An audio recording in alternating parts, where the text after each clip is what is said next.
Forester by Victorinox, Swiss Army knives. Let's take a look at this bad boy.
Right, you've seen what it can do. Now I'm going to go into a few details.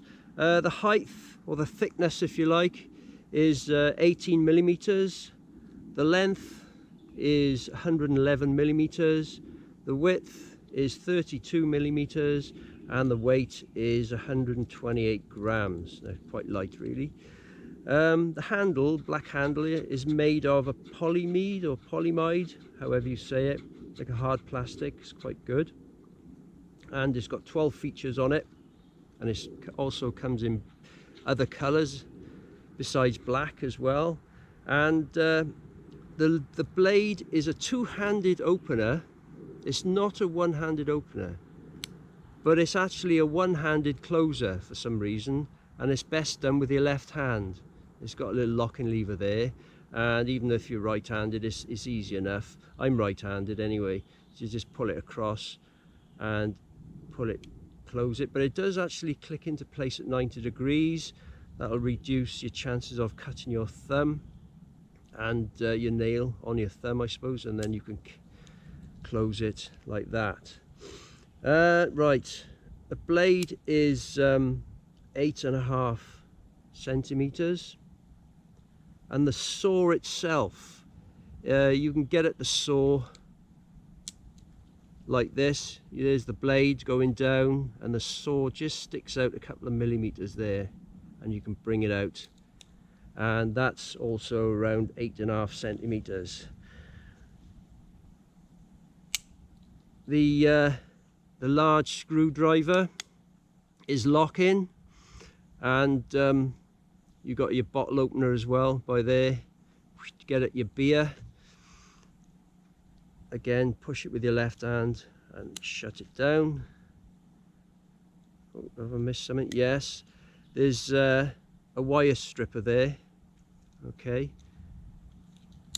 and the small screwdriver, which also, as you've seen, can be used with a Phillips screw as well, is there, and it's also a tin opener.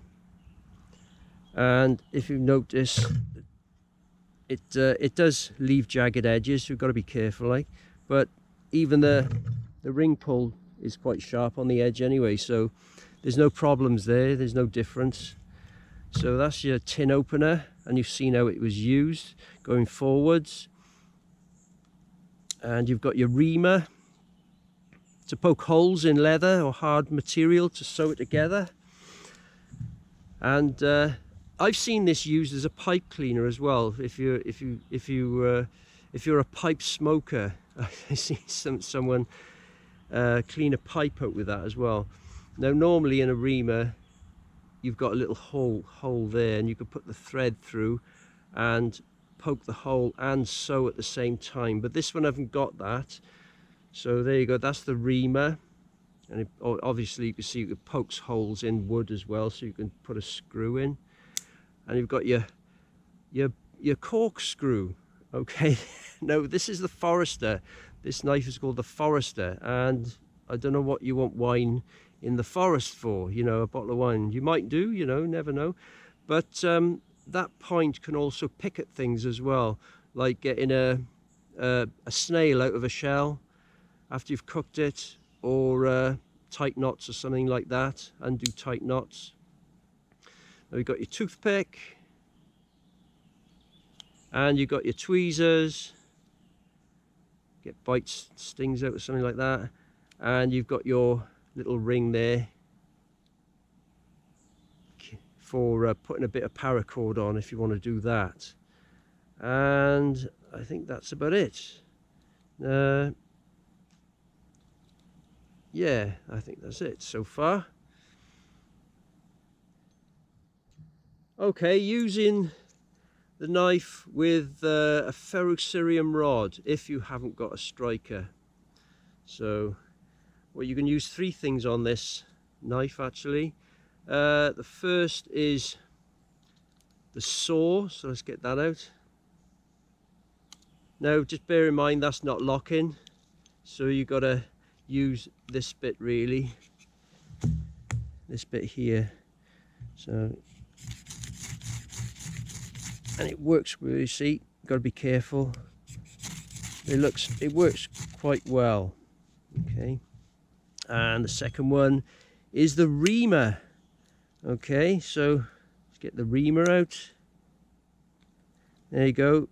Now you've got to use this left-handed because you get the blade is sort of just on the one side. So if you do it right-handed,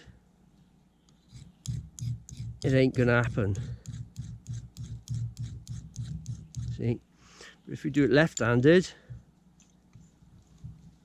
and get that blade against it, that sharper end,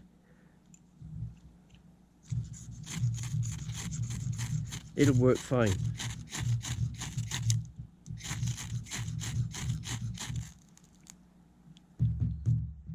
And the third one is the blade itself on the sharp side. It won't work on the back end. You could use the blade, but I'm not going to use the blade. It's just an emergency, that is. I want you keep the blade sharp for other things. You'll mess it up. So that's how to use the knife with a ferro rod. So, last thoughts. Well, I'm not going to replace this penknife for a long time. I think I'll use it until it falls apart. So it's that good, I think. It's very ergonomic. There's nothing sticking out that hurts my hand, and nice stainless steel. So anyway, that's it. So all I'm going to say is like, share, subscribe if you like, and thanks for watching. Cheers.